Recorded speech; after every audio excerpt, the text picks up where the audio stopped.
David Patton. I'm Director of Design for Quorum International. Hi, I'm Julee Owens. I'm a product designer for Quorum International. David, how did you get into design? I actually got into design because I wanted to draw and get paid for it. That was honestly how it started. But my path to where I am today started with computer-aided design, and then it moved into industrial design. I've had a pretty storied past working in multiple industries. I worked in sporting goods, consumer electronics, commercial furniture. I've even worked in retail, like retail environments. But ultimately, I found my way into lighting, and it's a category that I find pretty stimulating as a designer for a couple of reasons. One, because you can not only work on the things that I love about product design, which is manufacturability, solving problems like human problems around design, the functional aspects of a product, but also it's highly decorative. So it has this fashion element to it that makes it a wellspring of just interesting, always changing, design landscape. I love how a lighting fixture can transform an environment. And I love that the emotional connection that can come from someone putting a light into a space, like how much that can really affect mood. You're being humble about your talents. You're an amazing artist. You draw phenomenally. Put me to shame every time we're in front of a client. My background was graphic design, and then I became a stylist, and then I got into interior design. That's where I met you through a workplace design position. Mm-hmm. And I took a trip with my family to Savannah, Georgia, and was very influenced by the historical architecture and the lighting as well. And that's about the time that you were making a change. And I thought it would be a very interesting venture to follow you into this. And I loved the lighting because it's this thing that's essential and beautiful in a home. And I love interior design. Yeah. So that's what kind of drew me into it for sure. Well, I think you're now being humble. But I think one of you bring up an interesting thing that's worth noting, which is kind of sometimes the compatibility between designers, leveraging each other's strengths, the power of teamwork. There's a quote from a designer who I admire. It's a mid-century designer named Gunther Kapentz that probably not a lot of people have heard of, but I love history. Yeah, just Gunther. Everybody knows Gunther.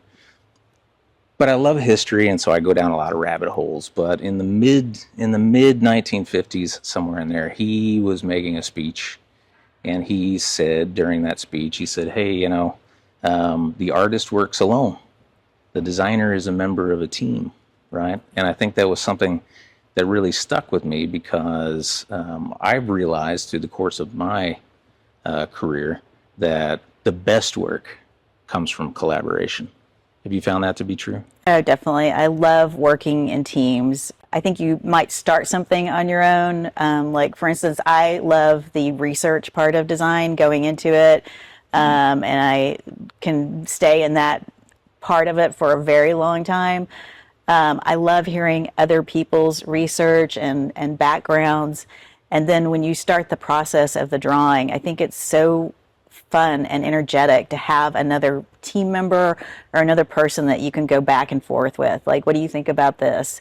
Do you think it would be better this way? And I think it really brings a lot more to any kind of design when you're working with other people and not just in a silo. So absolutely. Yeah, those perspectives I think that other people bring often do just result in amazing, unexpected things.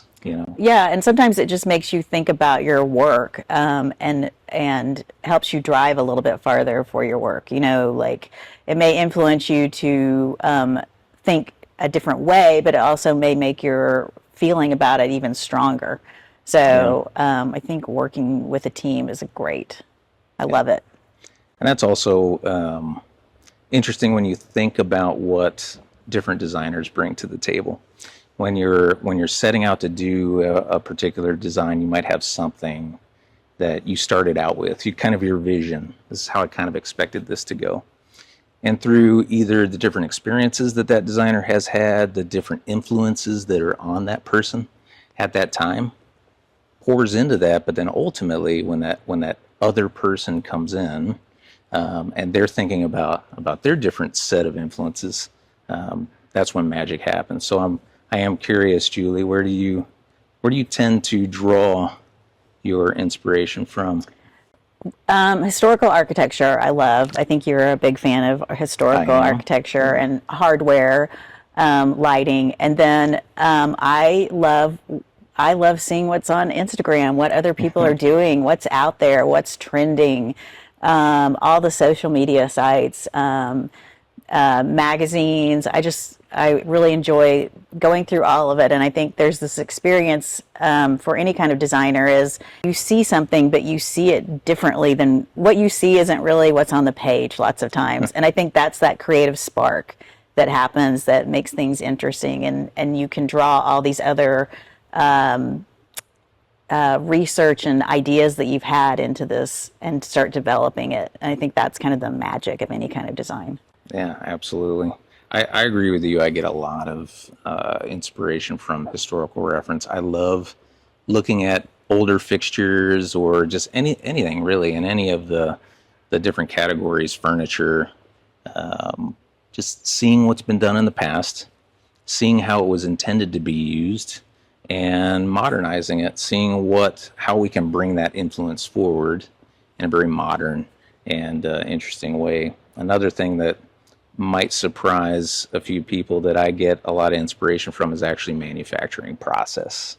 It sounds... It's a product designer in you. Yeah, for sure. yeah. Sounds very nerdy, very engineering and not art, but the reality is it translates to art, because if you can visualize it, but you can't actually make it, what good is it? So by keeping abreast of all the new types of manufacturing technologies that come out and kind of learning what we can and cannot do just opens another pathway to creating new things. But then I'd say finally, and probably most importantly, I get a lot of inspiration by just listening to our customers, kind of listening to their needs, and of course, what it is that they feel like is trending, not necessarily what we think, but what does a customer actually want to buy and what are they interested in?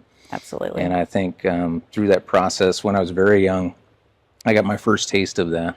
We were doing a focus group, had a bunch of people from the field. They weren't even necessarily of the industry. They were just end consumers who had volunteered to be part of the study. And I'll never forget, this woman came in and she looked at the light fixture and she said, "I would never buy that." And of course, I want to understand why. So I asked her, why wouldn't you buy that? And she goes, "Well, it's beautiful. And I don't think the price is bad. I just don't want to clean it." And it was very interesting because up until that point, like those type of really base human experience things with a product really wasn't part of my thought process. You had any experiences like that? Well, I think back to collaboration again, we do these great product reviews for every single thing that we are putting out. And it's been so enlightening to be working with so many experienced people, sales, design, across the board, and hear comments and things that I had never really thought about. Bugs in lights is something that's come up a lot. And it's something that I just have taken care of in my own home, but didn't really think about it as a huge imposition for a consumer. But, in a tricky light fixture, absolutely. So, and then, coming as a designer, I was looking for things that were stylish and well designed, but that light output is really important. Yeah. So it's all been, no pun intended, very enlightening year on really learning that experience and seeing it through how the customer and the salespeople work together and what is important. Yeah. And it can be a very, what I would consider to be a rookie mistake to kind of come into lighting and just design things that you think are beautiful without really considering, these functional aspects of the product. You would think sometimes when you approach it that the functional bits and pieces kind of go without saying, but that's often not the case. I think that's where industrial design in particular really lends a different dimension, a different way of thinking about how a product should be created. Your comment about the bug catcher, I think there is a prevailing industry sentiment that, hey, that's the consumer's issue. But I would reverse that and say we should be delighting the customer on every touch point of everything that we make. The first impression is how beautiful it is, right? The next impression is how well did this do the job of lighting the space and not causing me an inconvenience. Form and function, absolutely. Right. Absolutely. That's why I love it. It's a great area to be working in. Another thing I was thinking about when you were talking about factory and innovation and technology is, I think that's been a big learning curve for me also, is really learning the capacities of the factories and the innovation that they're working with and how those things come together for design. So that adds another element that's very important to what you can create and how you can create it. So Right. it's been very interesting. Yeah, I think today's designer has to be very savvy about these things. Technology, yes, for sure. Technology, supply chain, understanding factory capability, understanding what you can and cannot do. You know, playing to your strengths, designing to your strengths. Those are things that take time, and they actually they demand your attention. A lot of people think that to be a designer is just to sit down at a table and draw pretty pictures all day, but in fact, there's so much more that has to be calculated in order to take that concept into reality. Well, thank you. You've taught me very well this year, so I I'm appreciate excited. it. Thank you. So, David, High Point's coming up in just a matter of weeks. What are you seeing lighting trend-wise or expecting to see at the show and for us? Yeah, I'm expecting to see a lot of atmospherics. We know that that's coming down.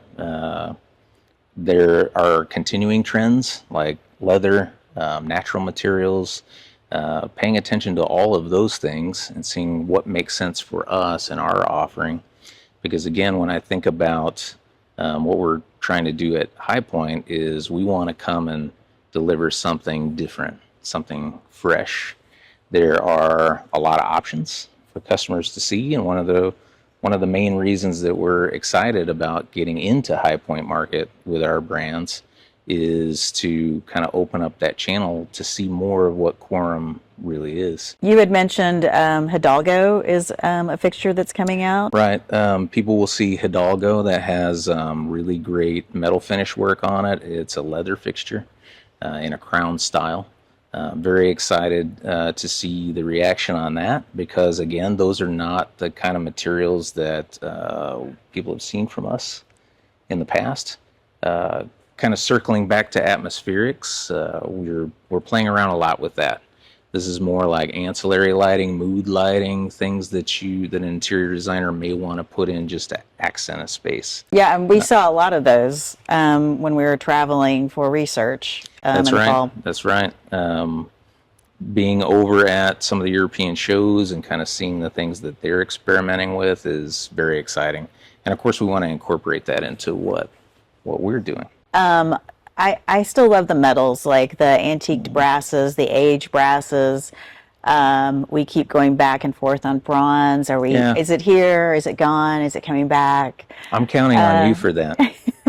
You have to tell us if bronze is coming back. So yes, so I'm looking forward to some of the fixtures and the finishes that we're going to see in the new show, the finishes specifically. Right, and there's going to be a lot to look at in there. Of course, we're very well known for our metal finishes, and we're proud of those finishes. But again, what you're going to see from Quorum is more naturals, maybe starting to dip a little into the ceramics. You're going to see, and you'll continue to see, an evolving line that shows more breadth and more innovation. Definitely, and some beautiful glass pieces as well. Right. So, Julie, are you excited about High Point? I'm very excited. I've never been to High Point, first of all. but it is the premier interior design event. I'm very excited to see all the products there. And our new showroom, I haven't seen it in person yet, but the pictures are gorgeous. Huge windows, lots of natural light. We'll have the oxygen product and the Quorum product together in one space for the first time. So and it's really a different angle for us where it's more design focused than industry focused. Right, and I'm excited about the showroom too. A little bit larger. We're going to be able to have like more of an experience when our customers come in. So still a lot of work to do, but I'm excited to be there with you, Julie. It's going to be great. Speaking of, it's time for me to go. I got to get on a plane and get things done at High Point. We wish you the best I'll luck. see you there. Okay. Bye.